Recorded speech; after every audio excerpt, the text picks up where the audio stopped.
Welcome to the ICE podcast, supported by the US Soybean Export Council, an initiative to enable the cold chain industry of India to be future ready. Hello, dear listeners. Welcome to this episode of the ICE podcast on cold chain technology. India has a long coastal belt, 7,500 kilometers long, and we have one of the largest harvests of fish and seafood in the world. Did you know that one of the most sought after requirements of our health and heart is the omega 3 fatty acids? And these are provided by the fatty fish such as salmon, mackerel, tuna, herring, and sardines. Yet, all of these seafoods can reach you and me only if we have a robust cold chain. So, the benefits of seafood for our health largely depends on their safety and freshness from the time they are caught off the coasts till they reach the retail stores and then on into our home refrigerators. And this, as I said earlier, is possible only if we have a robust cold chain. To speak about this cold chain and the storage and transportation requirements of seafoods, we have with us today Mr. Nikhil Raj, Managing Director of Neptune Refrigeration. Nikhil is a highly qualified engineer and heads the well known Neptune Refrigeration, a very successful company that is engaged in providing cold chain solutions to the seafood storages among other cold chain infrastructure. Nikhil is a postgraduate in management from Boston, USA.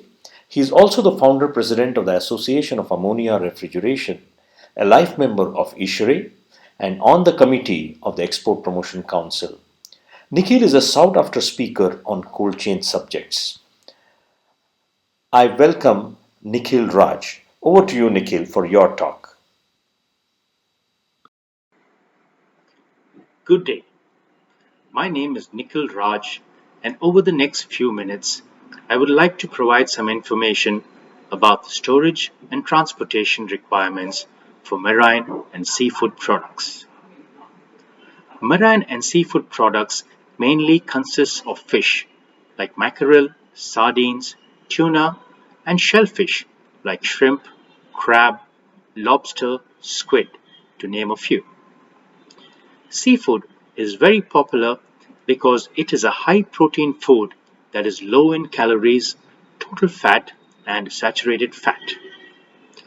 Fish is a natural source of B complex vitamins, vitamin D, and vitamin A, which have been shown to have numerous health benefits. Most fish and shellfish contains less than 5% total fat, and a large proportion of the fat in seafood is polyunsaturated, including omega 3 fatty acids, which are required for healthy human development. Fish is also a good source of minerals such as selenium, zinc, iodine, and iron. Due to the health benefits, marine exports from India were about 45,000 crore rupees in 2019. And in their preservation and transportation, refrigeration plays an important role. As soon as a fish dies, spoilage begins. It is only at a temperature of minus 62 degrees centigrade that the eutectic point is reached, where all the water in the cells of the product are completely frozen and all microbial decomposition brought to a standstill. This means that at temperatures below minus 62 degrees centigrade, it is possible to transport or store foodstuff for an infinite period without loss of quality. Since such a low temperature is not economically viable, seafood products are frozen and stored at minus 20 degrees centigrade where they can be stored for many months.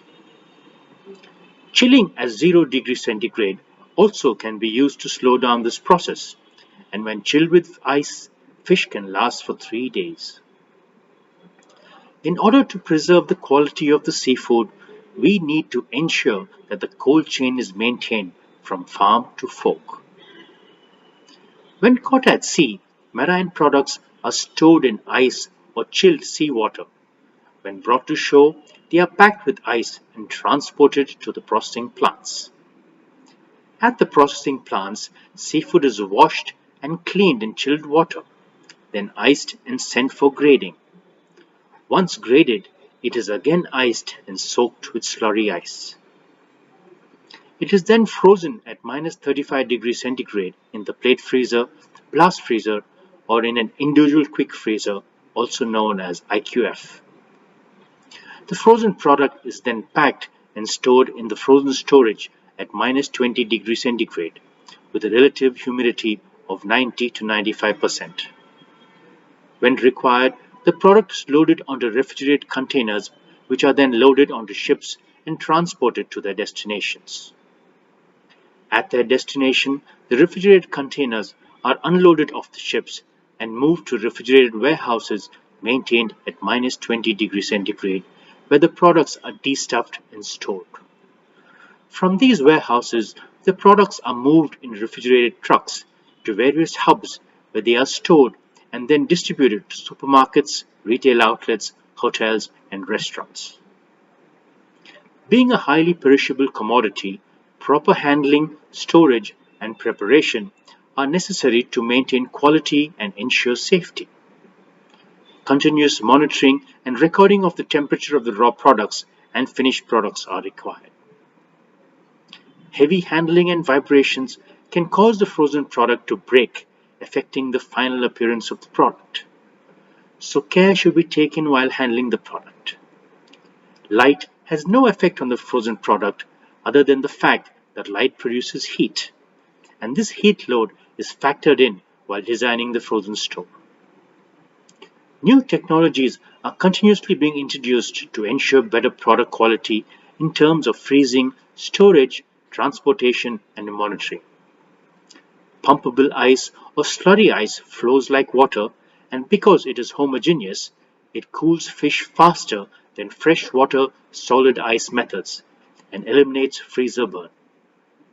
Automation with VFD, PLC, and SCADA systems, mobile racking, IoT practice like Bluetooth technology for temperature monitoring and delivery management, and blockchain bring about better control and efficiency in the system.